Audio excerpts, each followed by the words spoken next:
السلام عليكم ورحمة الله.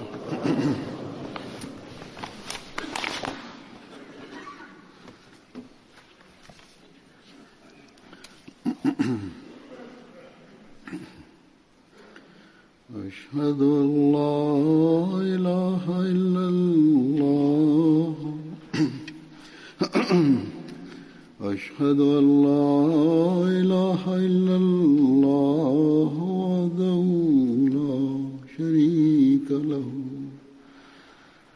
وأشهد أن محمدا عبده ورسوله أما بعد فأعوذ بالله من الشيطان الرجيم بسم الله الرحمن الرحيم الحمد لله رب العالمين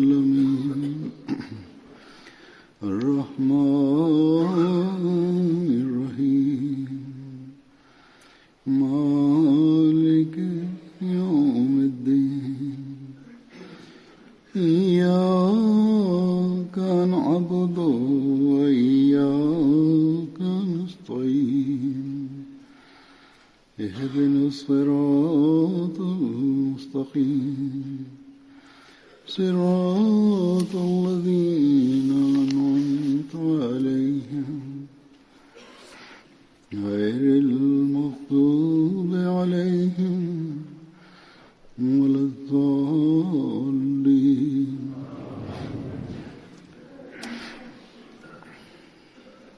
இன்று நான் எடுத்து சொல்லவிருக்கிற சஹாபாக்களுள் முதலில் அப்துல்லா பின் ஜஹாஷ் ரலியல்லாஹு அன்ஹு பற்றி கூறப்போகின்றேன்.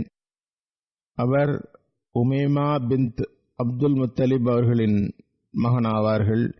ஹஜ்ரத் நபிகள் நாயகம் ஸல்லல்லாஹு அலைஹி வஸல்லம் அவர்களின் பெரியம்மா ஆவார்கள். இவ்வாறு அவர் ஹஜ்ரத் நபிகள் நாயகம் ஸல்லல்லாஹு அலைஹி வஸல்லம் அவர்களுடைய பெரியம்மாவின் மகனாக இருந்தார்கள்.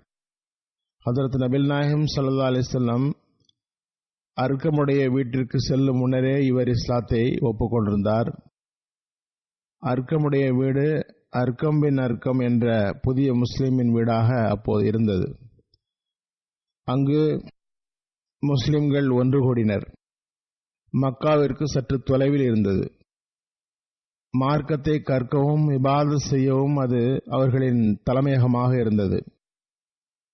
அதனால் தான் அது தாருஸ்ஸலாம் அமைதியின் வீடு என்றும் பெயர் பெற்றது. 3 வருடங்கள் வரை மக்காவில் அது தலைமையகமாக இருந்தது. அங்கிருந்து அமைதியாக இபாதத் செய்து வந்தனர். ஹஜ்ரத் ரசூலுல்லாஹி ஸல்லல்லாஹு அலைஹி வஸல்லம் அவருடைய சபையும் அங்கே கூட்டப்பட்டது. ஹஜ்ரத் உமர் ரலியல்லாஹு அன்ஹு அவர்கள் இஸ்லாத்தை ஏற்ற பிறகு முஸ்லிம்கள் பகிரங்கமாக வெளியே வரத் தொடங்கினார்கள். ஹஜ்ரத் உமர் ரலியல்லாஹு அன்ஹு அவர்கள் அவ்விடத்தில் இஸ்லாத்தை தழுவியவர்களுள் கடைசி நபராக இருந்தார்கள். எவ்வாறு இருப்பினும் அது தலைமையகமாக ஆவதற்கு முன்பே ஹஜ்ரத் அப்துல்லா பின் ஜஹாஷ் இஸ்லாத்தை ஒப்புக்கொண்டு விட்டார்கள். பிறகு ரிவாயத்தில் வருகிறது, இணை வைப்பவர்களான குறைஷிகளின் அநீதிகளுக்குள்ளாகி அன்னாரின் குடும்பமும் பாதுகாப்பற்றதாக ஆகிவிட்டது. அவர் தனது 2 சகோதரர்களான அபு அஹ்மத், உபைதுல்லா மற்றும் தனது சகோதரிகளான சைனப் பின் ஜஹஷ் மற்றும் உம்மே ஹபீபா மற்றும் அம்னா பின் ஜஹஷ் உடன் 2 முறை அபிஷினியாவுக்கு இடம்பெயர்ந்தார்கள். அவரது சகோதரர் உபைதுல்லா அபிஷினியா சென்று கிறிஸ்தவராகிவிட்டார். அதே நிலையில் அங்கேயே இறந்தும் விட்டார். அவரது மனைவியான அபு சுஃபியானின் மகளான உம்மே ஹபீபா அபிஷினியாவிலேயே இருந்தார்கள்.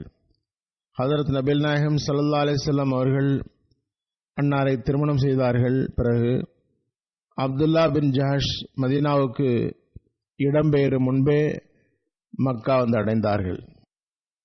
அவரது கோத்திரம் முழுவதும், அதாவது பனு ஹனமின் லூத்தனின் எல்லா மக்களுடன் அவர்கள் இஸ்லாத்தில் இணைந்தார்கள். அவர்களுடன் மதினாவுக்கு அவர்கள் சென்றார்கள். இவ்வாறு அவர் தனது உறவினர்களான கோத்திரத்தாருடன் மக்காவை விட்டு காலியாகி போய்விட்டார்கள். அந்த மஹல்லா பொலிவற்றதாக ஆகிவிட்டது. பல வீடுகள் அடைபட்டு கிடந்தன. இதே நிலைதான் இன்று பாகிஸ்தானிலும் சில இடங்களில் அஹ்மதிகளின் நிலையாக உள்ளது. சில கிராமங்களில் எந்த அஹ்மதியுமே இல்லை. அங்கிருந்து அஹ்மதிகள் காலியாகி போய்விட்டனர். இப்னு இஷாக் அறிவிக்கின்றார்கள், இப்னு ஜஹஷ் பின் ரியாப் மக்காவில் இருந்து ஹிஜ்ரத் செய்தபோது அபூ சுஃபியான் பின் ஹர்ப் அவரது வீட்டை அம்ரு பின் ஹல்மாவிடம் விற்றுவிட்டார். இந்த செய்தி மதினாவில் இருந்த அப்துல்லா பின் ஜஹஷ் அவர்களுக்கு வந்தபோது அவர் இதனை ஹஜ்ரத் நபிகள் நாயகம் ஸல்லல்லாஹு அலைஹி வஸல்லம் அவர்களிடம் கூறினார்கள். உடனே ஹஜ்ரத் நபிகள் நாயகம் ஸல்லல்லாஹு அலைஹி வஸல்லம் கூறினார்கள், அப்துல்லாவே, இதற்கு பகரமாக உமக்கு சொர்க்கத்தில் ஒரு மாளிகை தருவதில் உமக்கு திருப்தி இல்லையா?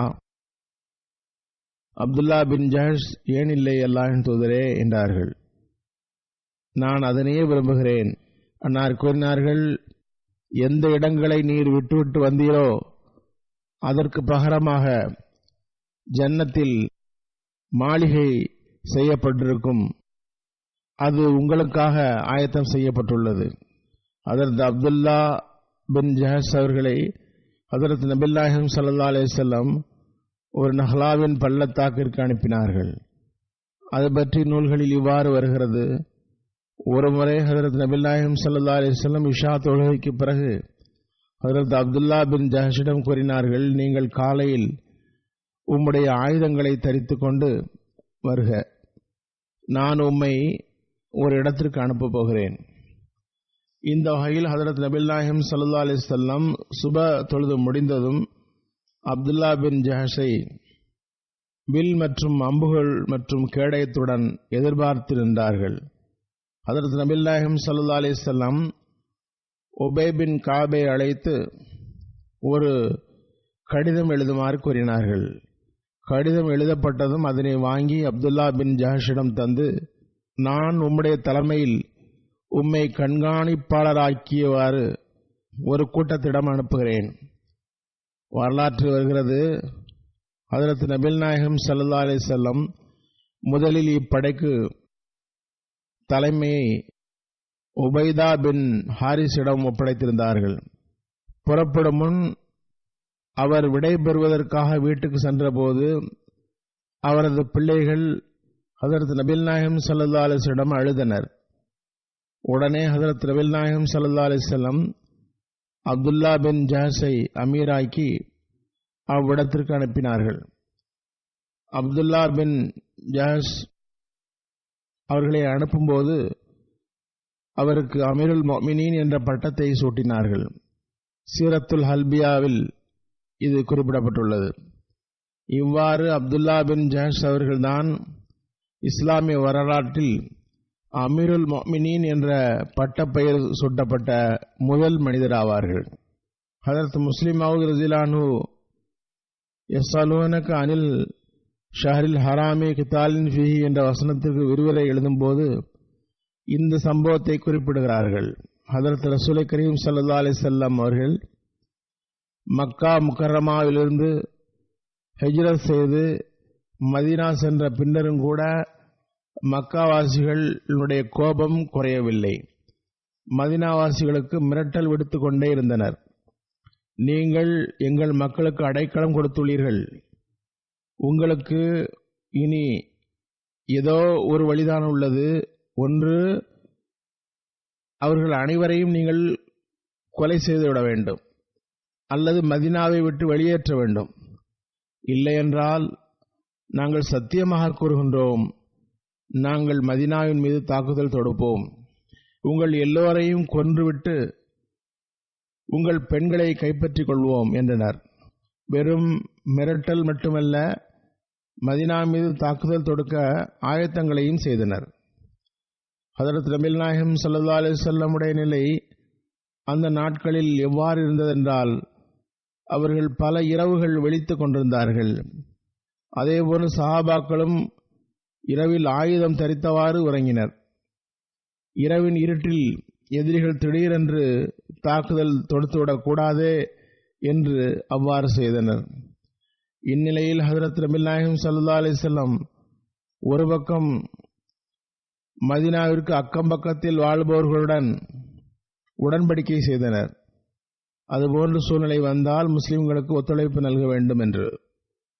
மறுபுறம் இந்த செய்திகளின் காரணத்தினால் குறைஷிகள் தாக்குதலுக்கு தயாராகின்றனர் என்பதால் அன்னார் ஹிஜ்ரி 2 அப்துல்லா பின் ஜஹஷிடம் ஒரு கடிதம் கொடுத்து நஹ்லாவுக்கு அனுப்பினார்கள். அக்கடிதத்தை 2 நாள் கழித்துதான் திறந்து பார்க்க வேண்டும் என்று கூறியிருந்தார்கள். ஹதரத் அப்துல்லா பின் ஜஹாஸ் 2 நாட்கள் கழித்து திறந்து பார்த்தபோது அதில் இவ்வாறு எழுதியிருந்தது: நீங்கள் நஹ்லாவில் தங்குங்கள், குறைஷிகளின் நிலவரங்கள் குறித்து எனக்கு தகவல் கொடுங்கள். தற்செயலாக அவர்கள் அங்கு சென்றபோது சிரியா சென்று வியாபாரம் முடித்து ஒரு கூட்டம் வந்தது, அங்கு தங்கியது. அப்துல்லா பின் ஜஹாஸ் தனது சொந்த அனுமானத்தின் பேரில் தாமே முடிவு செய்தவாறு அவர்களுடன் தாக்குதல் தொடுத்தார்கள். இதன் விளைவாக மறுபோரில் ஒருவர் அம்ரு பின் அல் ஜஹரிமி கொல்லப்பட்டார். 2 கைது செய்யப்பட்டனர். போரில் கிடைத்த பொருள்களையும் அவர்கள் கைப்பற்றினர். அவர்கள் மதீனா வந்து ஹதரத் நபிகள் நாயகம் ஸல்லல்லாஹு அலைஹி வஸல்லம் கூறியபோது அன்னார் மிகவும் கோபம் கொண்டார்கள். உம்மை சண்டையிட அனுமதி தரவில்லையே என்று கூறினார்கள். மேலும் போர் செல்வங்களையும் ஏற்றுக்கொள்ள மறுத்துவிட்டார்கள். இப்னு ஜரீர் ஹதரத் அப்பாஸிடமிருந்து அறிவிக்கிறார்கள், ஹதரத் அப்துல்லா பின் ஜஹாஸ் மற்றும் அவரது தோழர்களிடம் இந்த தவறு ஏற்பட்டுவிட்டது. அவர்கள் அப்போது ரஜபு மாதம் தொடங்கவில்லை என்று கருதிவிட்டனர். ஆனால் அப்போது ரஜப் மாதம் தொடங்கியிருந்தது. அவர்கள் அது ஜமாத்துல் ஆஹிர் மாதத்தினுடைய 30வது நாள் என்று கருதியிருந்தார்கள். ரஜபு தொடங்கவில்லை என்று நினைத்திருந்தார்கள். அமர் பின் அல் ஹஜ்ரமி ஒரு முஸ்லிமின் கையால் கொல்லப்பட்டதினால் இணை வைப்பவர்கள் கூச்சலிட்டனர். இப்போது முஸ்லிம்களுக்கு புனித மாதங்களின் கண்ணியம் பற்றி கவலை இல்லை போலும், இந்த மாதங்களில் எல்லா யுத்தங்களும் நிறுத்தி வைக்கப்படுமே என்று கூச்சலிட்டனர். ஹதரத் முஸ்லிம் மவ்ஊத் ரலியல்லாஹு அன்ஹு கூறுகின்றார்கள், இந்த வசனத்தில் இந்த ஆட்சேபனையை குறிப்பிட்டவாறு கூறப்பட்டுள்ளது. இந்த மாதத்தில் சண்டையிடுவது நிச்சயமாக விரும்பத்தகாத செயல்தான், அல்லாஹ்வின் பார்வையில் பாவமாகும். ஆனால் அதைவிட விரும்பத்தகாத விஷயம் என்னவென்றால், அல்லாஹ்வின் வழியிலிருந்து மக்களை தடுப்பது, அல்லாஹ்வின் ஏகத்துவத்தை மறுப்பது, மஸ்ஜிதே ஹராமின் புனிதத்துவத்தை பொய்யாக்குவது, அதில் வாழ்பவர்களை ஒரே இறைவனை ஏற்றுக்கொண்டதற்காக வீட்டிலிருந்து வெளியேற்றுவது ஆகியவை ஆகும். உங்களுக்கு ஒரு விஷயம் நினைவுக்கு வந்துவிட்டது, ஆனால் நீங்கள் எவ்வளவு பெரிய குற்றத்தை செய்கிறீர்கள் என்று யோசிக்கவில்லை. அல்லாஹ் மற்றும் அவனது ரசூல் ஸல்லல்லாஹு அலைஹி வஸல்லம் அவர்களை மறுத்துவிட்டு மஸ்ஜிதே ஹராமின் புனிதத்துவத்தை பாழாக்கி அங்கு வாழ்பவர்களை அதிலிருந்து வெளியேற்றி எவ்வளவு வெறுக்கத்தக்க செயலை செய்துள்ளீர்கள். நீங்கள் சுயம் இதுபோன்ற செயல்களை செய்துவிட்டு முஸ்லிம்களை எந்த முகத்துடன் ஆட்சேபனை செய்வீர்கள்? அவர்கள் அறியாத நிலையில் ஒரு தவறு நிகழ்ந்துள்ளது, ஆனால் நீங்கள் தெரிந்து கொண்டே தவறு செய்கிறீர்கள். புகாரியில் ஒரு ஹதீஸை விரிவுரை செய்தவாறு ஹதரத் சைதுல் அப்துல் ஜைனுல் ஆபிதீன் ஷா சாஹப் அப்துல்லா பின் ஜஹாஸுடைய செயலின் விளைவுகளை பற்றி கூறுகிறார்கள். சம்பவத்திலிருந்து தெரிய வருவதாவது, அவர் எந்த நோக்கத்துக்காக அனுப்பப்பட்டாரோ அப்பணி முழுமையாக நிறைவேறியது. அவர்கள் கைதிகள் மூலமாக மக்கத்து குறைஷிகளின் செயல்பாடுகளை குறித்து உறுதியான தகவல்களை பெற்றுவிட்டார்கள். அதர்மியின் கோத்திரத்தாருக்கு நடந்த நிகழ்வு ஒரு தற்செயலான தொடர் நிகழ்வாகும். சில வரலாற்று ஆய்வாளர்கள் அந்த கூட்டத்தினை சார்ந்த சிலருக்கு இடம்பெயர்ந்தவர்களிடமிருந்து பறிக்கப்பட்ட பொருள்களை திரும்ப வாங்க வேண்டும் என்ற எண்ணம் வந்தது, அதனால் இவ்வாறு செய்தார்கள் என்று கூறுகின்றார்கள். இக்கருத்து சரியல்ல. மாறாக அந்த கூட்டத்தின் அசல் நோக்கம் தர்மியை சார்ந்த கூட்டத்தார் மூலம் அபு சுஃபியான் பின் ஹரம் தலைமையில் செல்லும் கூட்டத்தின் நோக்கம் மற்றும் மக்காவாசிகளின் திட்டம் என்ன என்று அறிவதாகவே இருந்தது. அந்த நோக்கம் நிறைவேறியது. அந்த சின்னஞ்சிறு கூட்டத்தை தமது பிடியில் கொண்டு வர வேண்டும் என்று அன்னார் நினைத்திருப்பார்கள் என்பது மிகவும் தூரமான ஒரு எண்ணமாகும். மக்கத்து குறைஷிகளின் யுத்த ஏற்பாடுகளை அறிவதுதான் அவர்களின் நோக்கமாக இருந்தது. அவர்கள் கோத்திரத்தின் பொருள்களை கொள்ளையடிப்பதை விட ஹதரத் நபிகள் நாயகம் ஸல்லல்லாஹு அலைஹி வஸல்லம் அவர்களிடம் திரும்பி செல்வதே போதுமானதாக கருதினார்கள். ஹதரத் அப்துல்லா பின் ஜஹஷ் மிகவும் உயர் தகுதி வாய்ந்த சஹாபி ஆவார்கள். ஹதரத் நபிகள் நாயகம் ஸல்லல்லாஹு அலைஹி வஸல்லமுடைய பெரியம்மா மகனும் ஆவார்கள். ஹதரத் நபிகள் நாயகம் ஸல்லல்லாஹு அலைஹி வஸல்லம் மிகவும் நம்பிக்கைக்குரிய ரகசியங்களை பாதுகாக்கின்ற மனிதரைத்தான் அப்பணிக்காக தேர்ந்தெடுத்தார்கள். ஹதரத் நபிகள் நாயகம் ஸல்லல்லாஹு அலைஹி வஸல்லம் அவர்களுக்கு மக்கத்து குறைஷிகளின் யுத்த ஆயத்தங்கள் குறித்த தகவல் கிடைத்ததும் அன்னார் தமது ஆயத்தங்களை தொடங்கினார்கள். அந்த ஆயத்தங்களை அவர்கள் மிகவும் ரகசியமாக செய்தார்கள். எழுதப்பட்டுள்ளது, இது யுத்தங்கள் சம்பந்தமான அறிவிப்புகளில் காணப்படுகிறது. ஹதரத் நபிகள் நாயகம் ஸல்லல்லாஹு அலைஹி வஸல்லம் அப்துல்லா பின் ஜஹஷ் மற்றும் அவரது கூட இருந்தவர்கள் மீது கோபம் காட்டினார்கள். அதற்கு காரணம், இதுபோன்ற நிலையில் இவ்வாறு செய்வது குழப்பத்திற்கு காரணமாக அமைந்துவிடும் என்பதால் அவ்வாறு செய்தார்கள். சில செயல்கள் வெளிப்படையில் தவறானதாக இருப்பினும் அது இறை விருப்பத்தின் கீழ் நடக்கவும் செய்யும். சில சாதாரண சம்பவங்கள் மகத்தான விளைவுகளை ஏற்படுத்திவிடும். அதுபோன்று அப்துல்லா பின் ஜஹஷுடைய அக்கூட்டம் அனுப்பப்படாதிருந்தால், அவர்களால் என்ன நடந்ததோ அது நடக்காதிருந்தால், அபு சுஃபியானின் தலைமையில் சிரியாவிலிருந்து வந்த வாணிப குழு மக்காவில் எவ்வித அச்சமின்றி நுழைந்துவிட்டால், குறைஷிகள் உடனே எந்த தாமதமின்றி தயாராகி முஸ்லிம்கள் மீது தாக்குதல் செய்வதற்காக அவர்கள் ஆரம்பித்திருப்பார்கள். அவர்களை எதிர்கொள்ள மிக குறைந்த எண்ணிக்கையும் ஆயுத பலம் இல்லாத சஹாபாக்களுக்கு எண்ணி பார்க்க முடியாத நிலையாக இருந்தது. ஆனால் அப்துல்லா பின் ஜஹஷுடைய சம்பவத்தினால் ஆணவம் கொண்ட குறைஷி தலைவர்கள் கோபத்தில் கொந்தளித்திருப்பார்கள். அவர்கள் உடனேயே 1000 பேரை கொண்ட ஒரு கூட்டத்துடன் ஆயுதம் தரித்து இராணுவத்துடன் பத்ர் மைதானத்தை வந்தடைந்தார்கள். தமது கூட்டத்தை பாதுகாக்க அவர்கள் வந்தார்கள். ஆனால் அங்குதான் அவர்களின் மரணம் நிர்ணயிக்கப்பட்டிருந்தது என்பதை அவர்கள் அறியவில்லை.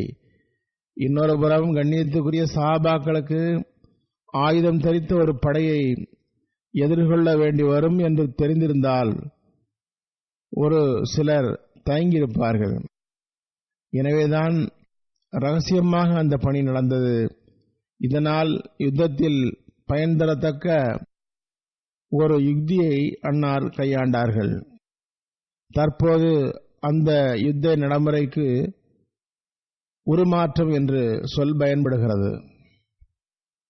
வரலாற்றில் எழுதப்பட்டுள்ளது, அல்லாஹ் மற்றும் ரசூலின் மீது கொண்ட நேசம் அவர்களை உலகை விட்டு தன்னறிவு பெற்றவர்களாக்கிவிட்டது. அவர்களுக்கு ஏதாவது நோக்கம் இருக்கும் என்றால் அது தனது பிரியமான உயிரை இறை வழியில் அர்ப்பணித்து இறை திருப்தியை தேடுவதாகவே இருந்தது. இந்த வகையில் அவர்களின் ஆசை நிறைவேறியது. அவர்களுக்கு அல்லாஹ்வின் வழியில் காதுகளை வெட்டப்பட்டவர்கள் என்ற சொல்லுக்கு உரியவர்களானார்கள். அது அவர்களை பற்றிய தனிச்சிறப்புமிக்க அடையாளமாக இருந்தது. ஹதரத் அப்துல்லா பின் ஜஹாஸ் அவருடைய துவா எவ்வாறு நிறைவேறியது என்பதை பற்றி வருகிறது. அன்னாரது ஷஹாதத்துக்கு முன் அவர்களின் ஒரு துவா பிரபல்யமாக உள்ளது. இஸ்ஹாக் பின் சாத் பின் அபி வக்காஸ் தமது தந்தையிடமிருந்து அறிவிக்கின்றார்கள், ஹதரத் அப்துல்லா பின் ஜஹாஸ் எனது தந்தையாகிய சாதிடம் கூறினார்கள், அல்லாஹ்விடம் துவா செய்வோம் வாருங்கள். பிறகு இருவரும் ஒருபுறம் சென்றார்கள். முதலில் சாது அவர்கள் துவா செய்தார்கள், அல்லாஹ்வே, நாங்கள் நாளை எதிரிகளை சந்திக்கும் போது கடுமையான தாக்குதல் தொடுப்பவரை நான் சந்திக்க வேண்டும். அவரை பற்றிய ஒரு திகில் மிகைத்திருக்க வேண்டும். அத்தகையோருடன் நான் சண்டையிட வேண்டும். உனது வழியில் அவரை கொன்று அவரது ஆயுதங்களை கைப்பற்ற வேண்டும். இதற்கு அப்துல்லா பின் ஜஹஸ் ஆமீன் கூறினார்கள். அதற்கு பிறகு அப்துல்லா பின் ஜஹஸ் துவா செய்தார்கள், அல்லாஹ்வே, நாளை என் முன் வரக்கூடியவர்களுள் கடுமையான தாக்குதல் தொடுக்கக்கூடியவர் வர வேண்டும். அவரது திகில் அதிகமாக மக்களிடம் இருக்க வேண்டும்.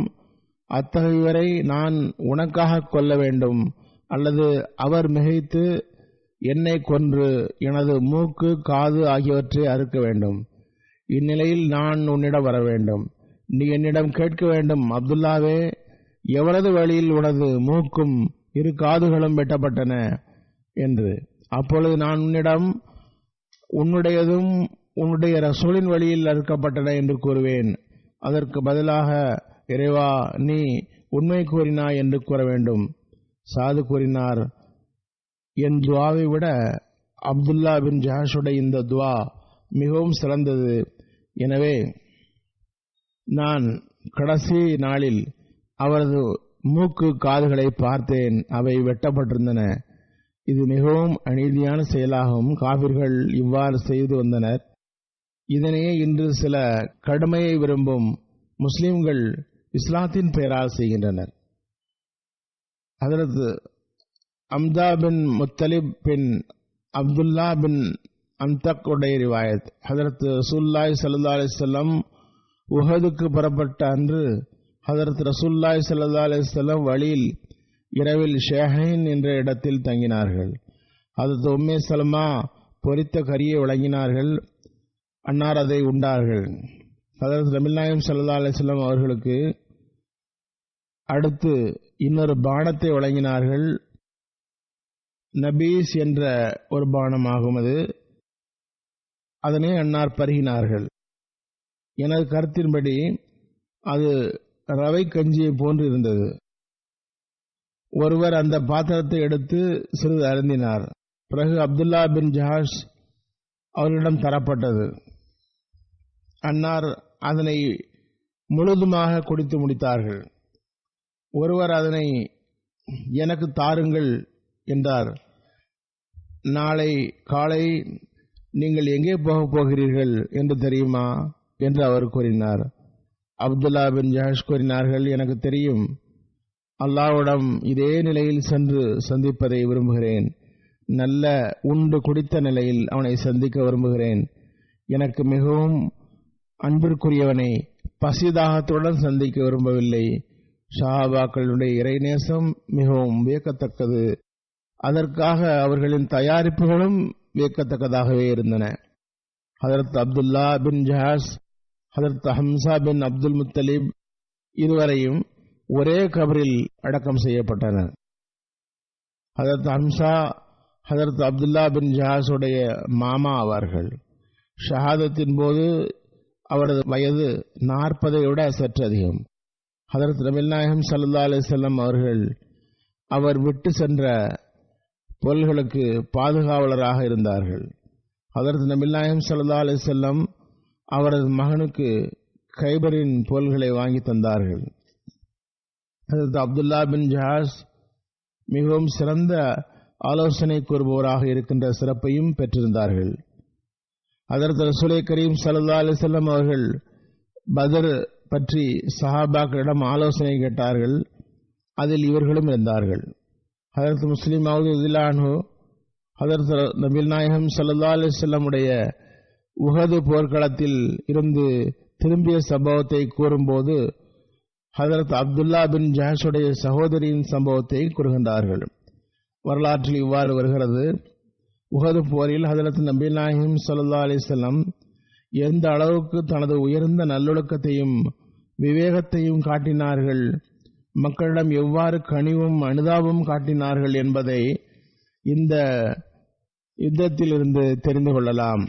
இந்த யுத்தத்தின் மூலம் சஹாபாக்களின் மகத் தியாகமும் தெரிய வருகிறது. கூறுகின்றார்கள், நான் இந்த யுத்தம் முடிந்த நேரத்தை கூறுகின்றேன்.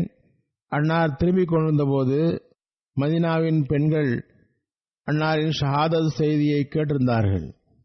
அன்னார் வருகின்றார்கள் என்று தெரிந்ததும் வரவேற்பதற்காக மதீனாவுக்கு சற்று வெளியில் வந்தார்கள்.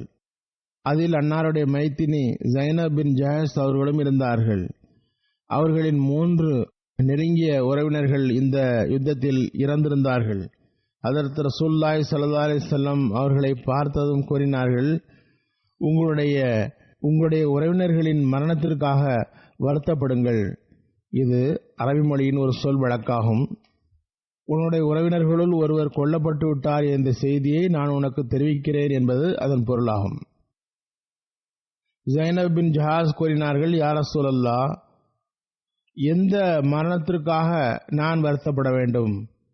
அன்னார் கூறினார்கள், உமது மாமா ஹதரத் ஹம்சா கொல்லப்பட்டு விட்டார்கள். அதனை கேட்டு ஜைனப் இன்னா லில்லாஹி வ இன்னா இலைஹி ராஜிஊன் கூறினார்கள். பிறகு அல்லாஹ் அவரது தகுதியை உயர்த்துவானாக, எத்தனை நல்ல மரணத்தை அவர் பெற்றுள்ளார் என்றார்கள். உடனே ஹதரத் நபி நாயகம் ஸல்லல்லாஹு அலைஹி வஸல்லம், இன்னொரு உறவினருடைய மரணத்தைக்காக நீர் அனுதாபம் காட்டுவீராக என்றார்கள். ஜைனப் கேட்டார், அல்லாஹ்வின் தூதரே, யாருக்காக? ஹதரத் நபி நாயகம் ஸல்லல்லாஹு அலைஹி வஸல்லம் கூறினார்கள், உமது சகோதரர் அப்துல்லா பின் ஜஹஷ் மரணம் அடைந்து விட்டார்கள் என்றார்கள். ஜைனப் இன்னா லில்லாஹி வ இன்னா இலைஹி ராஜிஊன் கூறினார்கள். அல்ஹம்துலில்லாஹ், மிகவும் நல்ல மரணத்தை பெற்றுள்ளார். பிறகு அன்னார் கூறினார்கள், ஜைனப், இன்னொரு மரணித்தவருக்காக நீங்கள் வருத்தப்படுங்கள். அல்லாஹ்வின் தூதரே, வேறு யாருக்காக என்று ஜைனப் கேட்க, ஹதரத் நபி நாயகம் ஸல்லல்லாஹு அலைஹி வஸல்லம் கூறினார்கள், உமது கணவர் இறந்து விட்டார். இதனை கேட்டு ஜைனப் கண்களில் இருந்து கண்ணீர் வந்தது. கை சேதமே என்று கூறினார்கள். இதனை பார்த்து ஹதரத் நபி நாயகம் ஸல்லல்லாஹு அலைஹி வஸல்லம் கூறினார்கள், பாருங்கள், பெண்களுக்கு தமது கணவருடன் எத்தகைய தொடர்பு இருக்கிறது. நான் ஜைனபுக்கு அவரது மாமா மரணம் குறித்து செய்தி தெரிவித்தேன். இன்னா லில்லாஹி வ இன்னா இலைஹி ராஜிஊன் கூறினார்கள். அவரது சகோதரரின் மரணம் குறித்து தெரிவித்தேன். அப்போதும் இன்னா லில்லாஹி வ இன்னா இலைஹி ராஜிஊன் கூறினார்கள். ஆனால் நான் அவரது கணவரது மரணம் பற்றி செய்தியை தந்தவுடன் அவர் பெருமூச்சு விட்டவாறு கூறினார், கை சேதமே. மேலும் அவரது கண்ணீரை அடக்க முடியவில்லை, பதற்றமடைந்தார். பிறகு நபிகள் நாயகம் ஸல்லல்லாஹு அலைஹி வஸல்லம் கூறினார்கள், அதுபோன்ற சந்தர்ப்பங்களில் பெண்களுக்கு தமது குடும்ப மற்றும் இரத்த உறவுகள் மறந்து போகின்றன. ஆனால் தம் மீது அன்பு செலுத்தும் கணவர் நினைவில் நிற்கிறார். பிறகு அன்னார் ஜைனபிடம் கேட்டார்கள், உமது கணவரின் மரணத்தின் செய்தியை சொன்னபோது கை சேதமே என்று ஏன் கூறினாய்? ஜைனப் கூறினார்கள், அல்லாஹ்வின் தூதரே, எனக்கு அவரது மகன் நினைவில் வந்தான். அவனை யார் கவனிப்பார்கள் என்றார். இங்கு ஒரு பெண்ணுக்கு நேசம் கொண்ட கணவர் நினைவில் நிற்கிறார். பிறகு தனது பிள்ளைகளுக்காக அவர் கவலைப்படுகின்றார். இதில் தற்கால ஆண்களுக்கும் பாடம் உள்ளது, பெண்களுக்கும் பாடம் உள்ளது. ஆண்கள் அன்பு செலுத்தும் கணவராக இருக்க வேண்டும். குழந்தைகளை பற்றி கவலைப்படும் தாயாக பெண்கள் இருக்க வேண்டும். அன்பு செலுத்தும் கணவராக இருப்பதற்கு மனைவி மக்களின் உரிமைகளை வழங்குவது மிகவும் அவசியமாகும். தற்காலத்தில் இந்த உரிமைகள் வழங்கப்படவில்லை என்ற புகார்கள் அதிகமாக வருகின்றன. பிறகு ஹதரத் நபிகள் நாயகம் ஸல்லல்லாஹு அலைஹி வஸல்லம் எத்தகைய அழகிய வழிகாட்டல் வழங்கினார்கள். அன்னார் ஜைனபை பார்த்து கூறினார்கள், நான் உமக்காக துஆ செய்கிறேன். அல்லாஹ் உமது கணவரை விட உமது குழந்தைகளின் மீது மிகவும் கவனம் செலுத்தக்கூடிய ஒருவரை உமக்கு தருவானாக. அதாவது குழந்தைகளை நன்றாக பார்த்து கொள்ளக்கூடியவர் மிகச்சிறந்த கணவராவார்.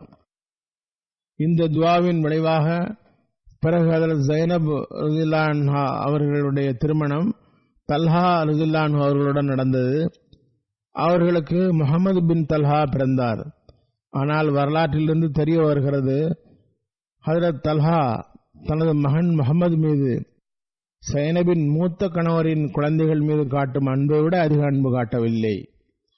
இன்னொருத்தரின் குழந்தையை இவ்வளவு நல்ல முறையில் பராமரிப்பவர் தல்ஹாவை விட வேறு எவர் இருக்க முடியும் என்று பிறரும் கூறினர்.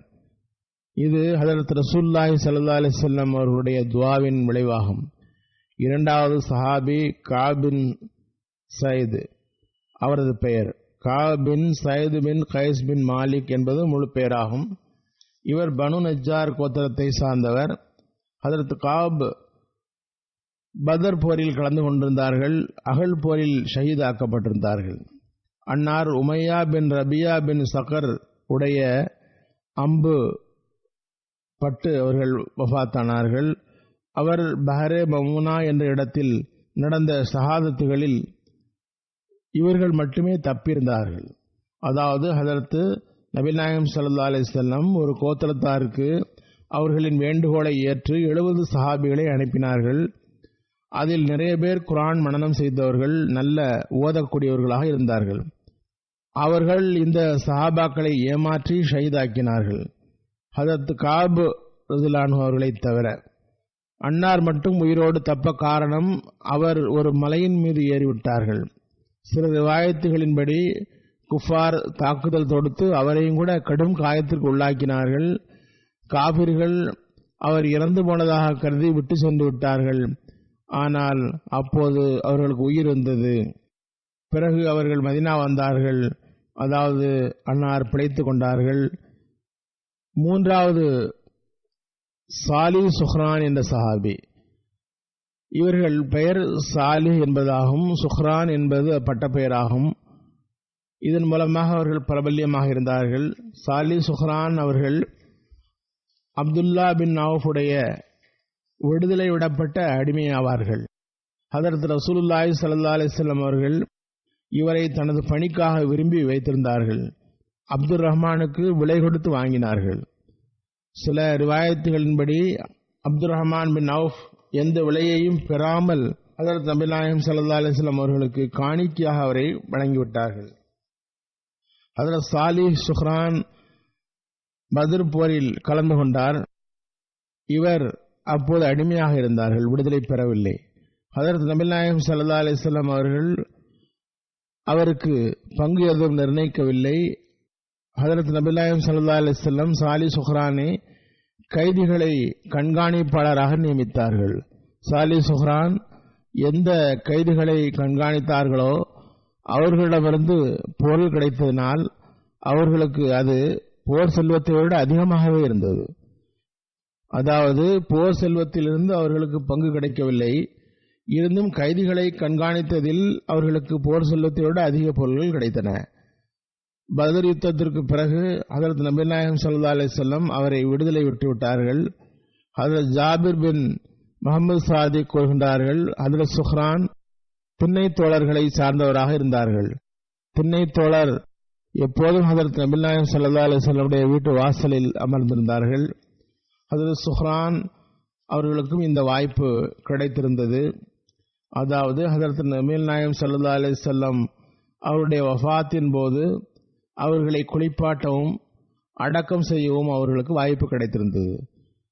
ஹதரத் இப்னு அப்பாஸ் அறிவிக்கின்றார்கள், ஹதரத் ரசூலுல்லாஹி ஸல்லல்லாஹு அலைஹி வஸல்லம் அவர்களை அவர்களது சட்டையிலேயே குளிப்பாட்டினார்கள்.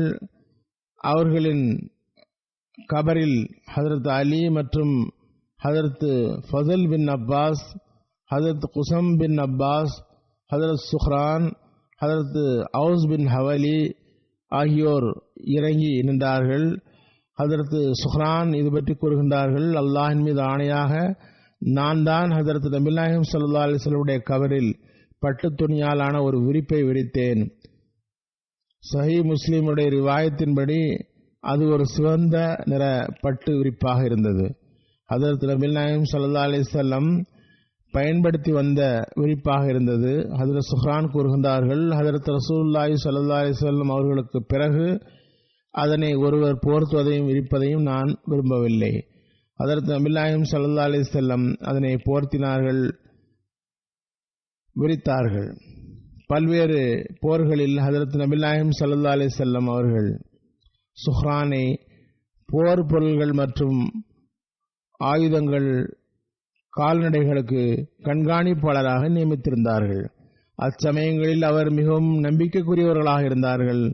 அவர்களை பற்றி வருகிறது, ஹதரத் உமர் ரலியல்லாஹு அன்ஹு அவர்கள் ஹதரத் சுஹ்ரானின் மகனாகிய அப்துர் ரஹ்மான் பின் சுஹ்ரான் அபு மூசா அஷரி இடம் அறிவிக்கின்றார்கள், உம்மிடம் ஒரு சாலிஹான மனிதராகிய அப்துர் ரஹ்மான் சாலிஹ் சுஹ்ரான் என்பவரை அனுப்புகிறேன். அவர் ஹதரத் நபி நாயகம் ஸல்லல்லாஹு அலைஹி வஸல்லம் அவர்களால் விடுதலை செய்யப்பட்ட அடிமையாகிய சுஹ்ரான் என்பவருடைய மகனாவார். ஹதரத் நபி நாயகம் ஸல்லல்லாஹு அலைஹி வஸல்லம் அவரிடம் ஒரு தந்தையை போன்று நடந்து கொண்டார்கள். எனவே இவரை தந்தையாகிய சுஹ்ரானுடைய மரியாதையை கவனத்தில் கொண்டவாறு இவருடன் நடந்து கொள்க. இஸ்லாம் இந்த அந்தஸ்தை அடிமைகளுக்கு வழங்கியது. அவர்களுக்கு விடுதலை கிடைத்தது மட்டுமின்றி அவர்களின் மகன்களுக்கும் கூட மரியாதையை பெற்றார்கள். ஹதரத் சுஹ்ரான் மதீனாவில் வாழ்ந்து வந்தார். அவரது ஒரு வீடு பஸ்ராவில் இருந்தது. உமர் ரலியல்லாஹு அன்ஹுவுடைய கிலாஃபத் காலத்தில் வஃபாத்தானார்கள். அடுத்து மாலிக் பின் நுக்சும் என்பவரை பற்றி குறிப்பிடுகின்றேன். இவர் கிஸ்ரஜ் கோத்திரத்தினுடைய பனு கனமின் ஔஸை சார்ந்தவர். அவரது ஒரு மகள் ஹுரையா. ஹதரத் மாலிக் பின் நுக்சும் உக்பா உடன்படிக்கையில் கலந்து கொண்டாரா இல்லையா என்பதில் மார்க்க அறிஞர்களுக்கிடையில் கருத்து வேறுபாடு உள்ளது. இப்னு இஸ்ஹாக், மூசா பின் உக்பா ஆகியோரிடத்தில் அவர்களுடைய கருத்தின்படி இவர் உக்பா உடன்படிக்கையில் கலந்து கொண்டார். எவ்வாறு இருப்பினும் ஆலிம்களுடைய விவாதம் சென்று கொண்டிருக்கிறது. மாலிக் பின் துக்ஷம் பதர், உஹத், அகல் மற்றும் பிற போர்களிலும் கலந்து கொண்டிருக்கிறார்கள். சுஹைல் பின் அம்ர் குறைஷிகளினுடைய பெரும் தலைவர் ஆவார்கள். அவர் உஹது போரில் இணை வைப்பவர்களுடைய தரப்பில் இருந்தார். இவரை மாலிக் பின் துக்ஷம் கைது செய்தார். ரிவாயத்தில் வருகிறது, அமர் பின் சாத் தமது தந்தை சாத் பின் அபி வக்காஸிடமிருந்து அறிவிக்கிறார்கள், நான் பத்ர் போர் நாளில் சுஹைல் பின் அமர் மீது அம்பு விட்டேன். அதில் அவரது நரம்பு துண்டாகிவிட்டது. இரத்தம் கொப்பளிக்க அவர் சென்று கொண்டிருந்தார். மாலிக் பின் துக்ஷம் அவரது முன்னெற்றி முடியை பிடித்து இழுத்தார். இவர் எனது கைதி என்று இவர் கூறினார். இவரை நான் தான் அம்பு எய்தேன். மாலிக் கூறினார், இவர் எனது கைதியாவார், நான் தான் பிடித்தேன். பிறகு சுஹைலை பிடித்து கொண்டு இருவரும் ரசூலுல்லாஹி ஸல்லல்லாஹு அலைஹி வஸல்லம் அவர்களிடம் வந்தனர். அன்னார் சுஹைலை இருவரிடமிருந்தும் வாங்கிக் கொண்டார்கள். ருஹா என்ற இடத்தில் சுஹைல் மாலிக் பின் துக்ஷம் கையில் இருந்து வெளியேறிவிட்டார். மாலிக் உரத்த குரலில் அவரை காணவில்லை என்பதை தெரிவித்தார். தேடத் தொடங்கினார். ஹதரத் நபிகள் நாயகம் ஸல்லல்லாஹு அலைஹி வஸல்லம் அப்போது கூறினார்கள், எவரிடம் கிடைத்தாலும் அவரை கொன்றுவிடுங்கள். யுத்தம் செய்ய வந்தவர், முஸ்லிம்களுடன் சண்டையிட்டவர், கைது செய்யப்பட்டவர் வெளியே சென்றால் அவரால் ஆபத்து ஏற்பட வாய்ப்புண்டு. எனவே அவருக்காக அவ்வாறு கட்டளையிடப்பட்டது. அவரது உயிர் பிறகு காப்பாற்றப்பட்டது. சுஹைல் பின் அம்ர் ஹஜரத் நபி நாயகம் ஸல்லல்லாஹு அலைஹி வஸல்லம் அவர்களிடம் கிடைத்தார். வேறு எவரிடமும் கிடைக்கவில்லை. ஹஜரத் நபி நாயகம் ஸல்லல்லாஹு அலைஹி வஸல்லம் அவரை கொல்லவில்லை. வேறு ஒரு சஹாபியின் கையில் கிடைத்தால் கொண்டிருப்பார்கள். ஹஜரத் நபி நாயகம் ஸல்லல்லாஹு அலைஹி வஸல்லம் அவர்களின் கையில் கிடைத்ததால் அவரை கொல்லவில்லை. ஹஜரத் நபி நாயகம் ஸல்லல்லாஹு அலைஹி வஸல்லம் அநீதி இழைத்தார்கள், கொலை செய்தார்கள் என்று கூறி அநீதி இழைக்கின்றவர்களுக்கு இதில் பதில் உள்ளது. கொலை செய்ய தகுந்தவர் அவர்களது பார்வையில் படும்பொழுது அவரை கொலை செய்ய அவர் மீது தீர்ப்பும் செய்யப்பட்டிருந்தது. அன்னார் அவரை கொலை செய்யவில்லை. ஒரு ரிவாயத்தின்படி சுஹைல் ஹஜரத் நபி நாயகம் ஸல்லல்லாஹு அலைஹி வஸல்லம் அவர்களுக்கு ஒரு மரத்தின் புதர்களின் அடியில் கிடைத்தார். அவரை பிடித்து அவரது கையை கழுத்தோடு சேர்த்து கட்டப்பட்டார். சஹீஹ் புகாரியில் ரிவாயத்தில் வருகிறது, ஹதரத் இக்பான் பின் மாலிக் என்பவர் ஹதரத் நபிகள் நாயகம் ஸல்லல்லாஹு அலைஹி வஸல்லம் உடைய அன்சாரி சஹாபி. இவர் பத்ரிலும் கலந்து கொண்டார். இவர் ரசூலுல்லாஹி ஸல்லல்லாஹு அலைஹி வஸல்லமிடம் கூறினார், அல்லாஹ்வின் தூதரே, எனது கண் பார்வை பலகீனமாகிவிட்டது. எனது சமுதாயத்திற்கு தொழுகை நடத்துகின்றேன். மழை வந்தால் அவர்களுக்கு எனக்கும் இடையில் ஓடையில் தண்ணீர் வெள்ளமாக ஓடுகிறது. நான் மஸ்ஜிதுக்கு போய் தொழுகை நடத்த முடியாது. எனவே அல்லாஹ்வின் தூதரே, நீங்கள் என் வீட்டுக்கு வந்து தொழுங்கள், நான் அதனை பள்ளியாக ஆக்கிக் கொள்வேன். ஹதரத் நபிகள் நாயகம் ஸல்லல்லாஹு அலைஹி வஸல்லம் இன்ஷா அல்லாஹ் நான் வருவேன் என்றார்கள். கூறினார்கள். ஹதரத் நபிகள் நாயகம் ஸல்லல்லாஹு அலைஹி வஸல்லம் மற்றும் ஹதரத் அபூபக்கர் ரலியல்லாஹு அன்ஹு இருவரும் ஒரு நாள் காலை பொழுதில் விடியும் போது வந்து வீட்டின் முன் நின்று அனுமதி கோரினர். நான் அனுமதி கொடுத்தேன். ஹதரத் நபிகள் நாயகம் ஸல்லல்லாஹு அலைஹி வஸல்லம் வீட்டுக்குள் வந்தார்கள். உட்காரவில்லை, மாறாக வீட்டுக்குள் எங்கே நான் தொழ வேண்டும் என்று கேட்டார்கள். நான் வீட்டின் ஒரு ஓரத்தை காட்டினேன். இங்குதான் நான் தொழ விரும்புகிறேன் என்றேன். ஹதரத் நபிகள் நாயகம் ஸல்லல்லாஹு அலைஹி வஸல்லம் தொழ நின்றார்கள். அல்லாஹு அக்பர் கூறினார்கள். நாங்களும் பின்னால் நின்றோம். அணி கூடியதும் அன்னார் 2 ரக்காத் தொழுதார்கள். பிறகு சலாம் வாங்கினார்கள். அறிவிப்பாளர் கூறுகின்றார், நாங்கள் அன்னாருக்கு ரொட்டியும் கறியும் கொடுப்பதற்காக அவர்களை நிறுத்தினோம்.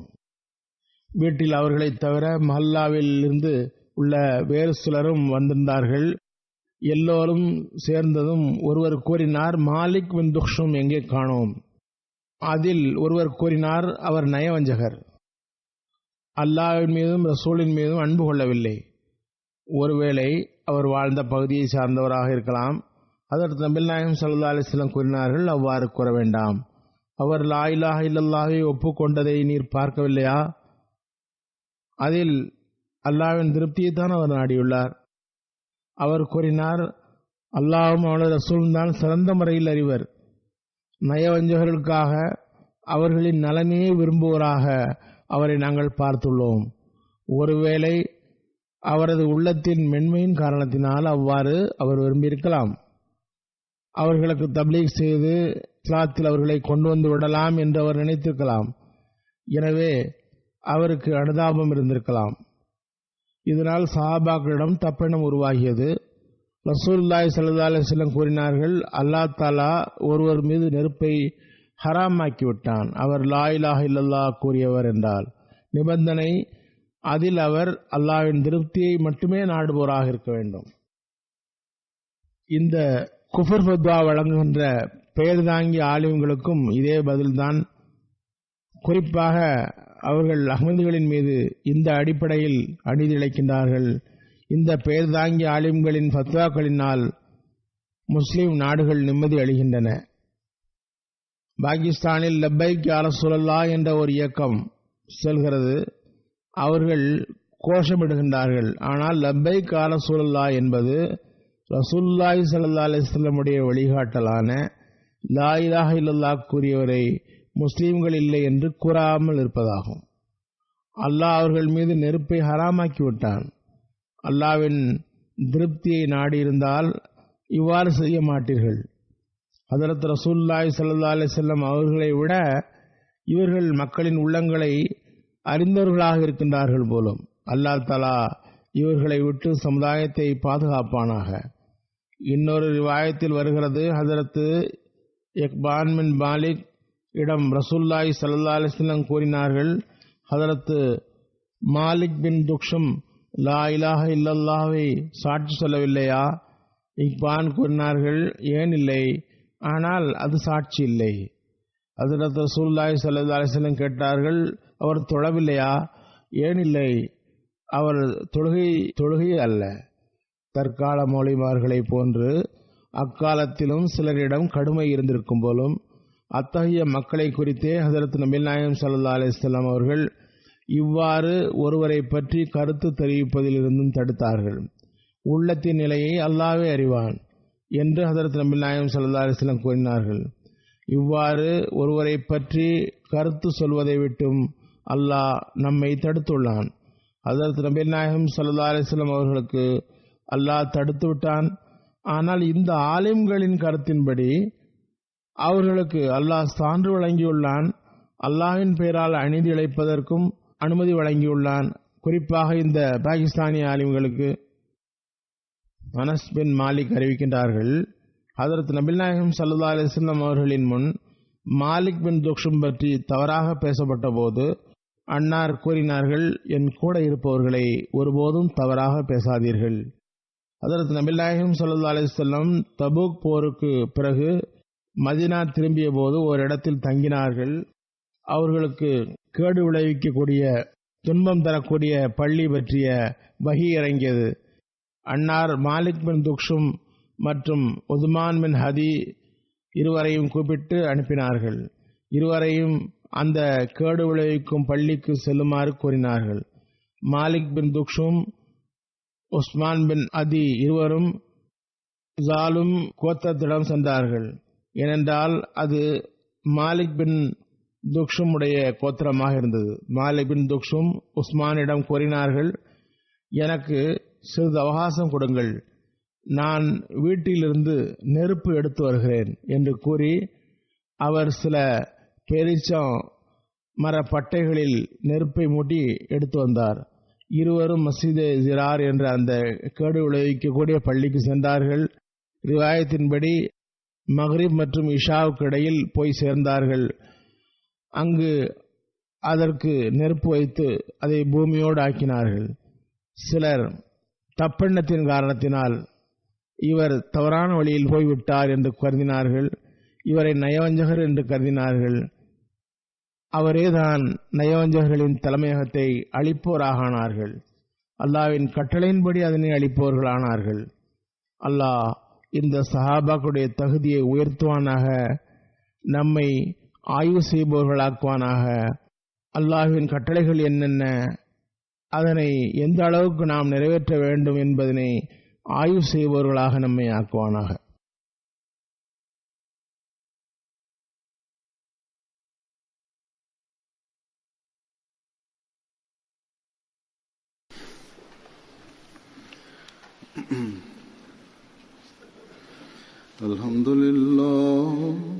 Alhamdulillah nahmaduhu wa nasta'inuhu wa nastaghfiruhu wa nu'minu bihi wa natawakkalu alayhi wa na'udhu billahi min shururi anfusina wa min sayyiati a'malina.